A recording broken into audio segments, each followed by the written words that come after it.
In this video, we would learn how to state conclusions to hypothesis tests.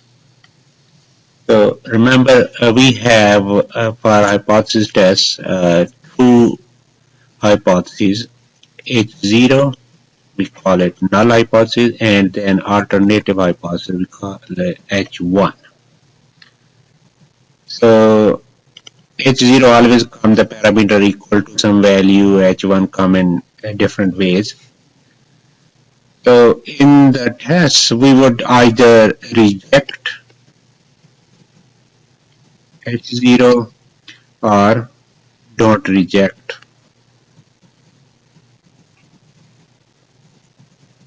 H0, right? So I would have two results on our test. So either reject or do not reject H0. So when we reject H0, then we would say that enough evidence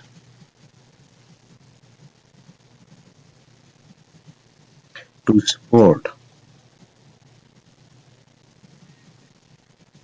H1. So we would be in this scenario, so we would go with enough evidence to support H1. So we would say that H1 is, there is enough evidence that H1 is true. If we have this scenario that do not reject H0, in that case we would say that not enough evidence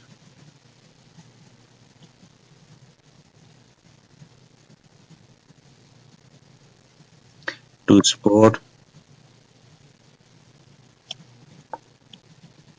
H1. Right? So again, when you reject H0, we say that there is enough evidence to support H1. When we don't reject H0, we would say that not enough evidence to support H1. So let me explain this with an example. See, that's the mean age of principals in a local school district is 58.7 years. So from here you can see that, you know, this parameter is mu. So H0 would be here, that mu is equal to 58.7. And then we first write H1. So H1 would be that mu. Now this statement here, it doesn't tell us that it's less than or greater than. So when we do not have that indication, we would always come with not equal to. So not equal to 50.7.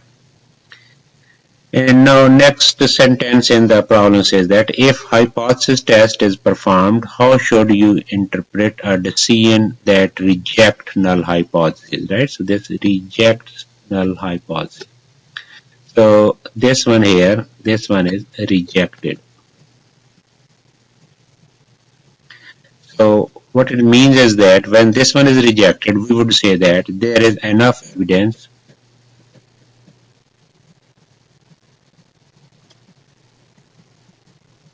to support H1.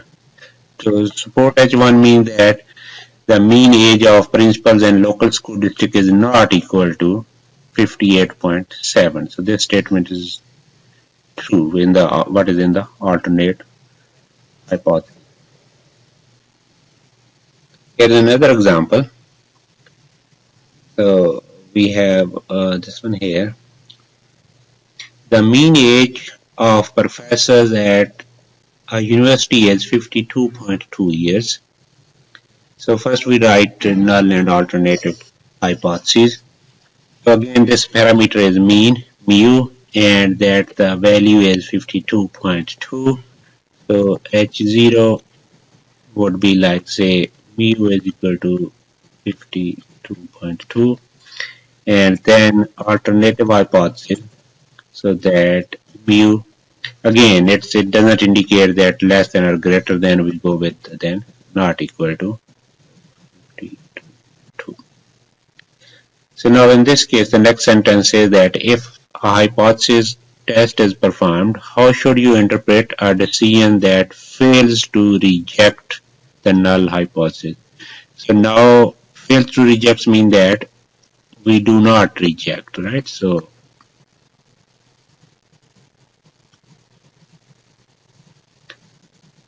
H0. So what this means? So this implies that when we don't reject null hypothesis, it means that not enough evidence to support H1, right? So we will say that. So what it means, when there's not enough evidence to support H1, so we would say that there is not enough evidence to support the statement that the mean age of professors at a university is different than 52.2 years.